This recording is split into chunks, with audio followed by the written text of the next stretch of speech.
kononnya sekarang ini Datuk Fadilah kononnya adalah seorang pemimpin yang cuba-cuba nak membawa UMNO masuk. Dulu saya.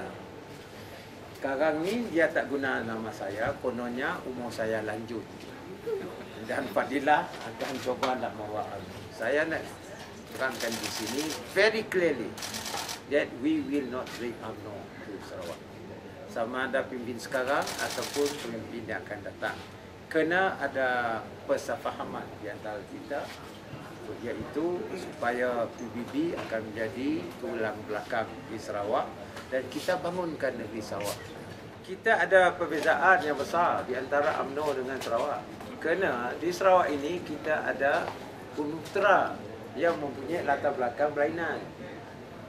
Dan di UMNO pula dia tak ada pengkhususan begitu.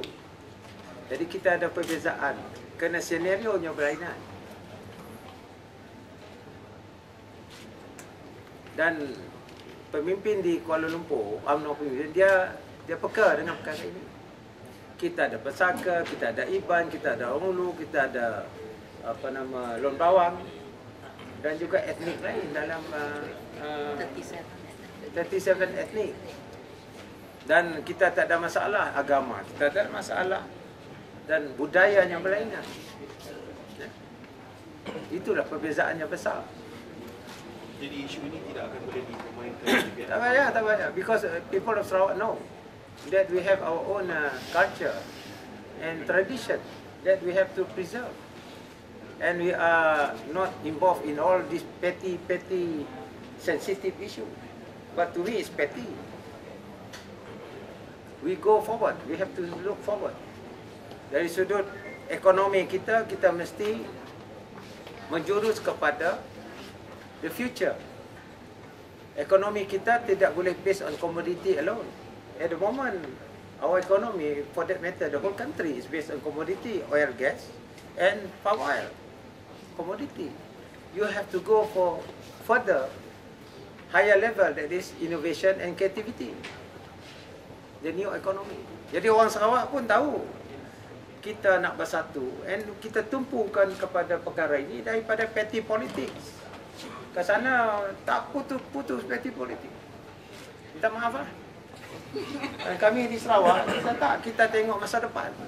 Where is Sarawak going to? And what are we going to give opportunities to the young? The young are very creative and therefore you must direct yourself to a new economy that are creative. Sebab itu Perdana Menteri bersetuju 744 tu dekat Batu Mentawai. That is performing art. We want to turn warehouse into a performing art. Dan itu adalah inisiatif private sector dengan tourism.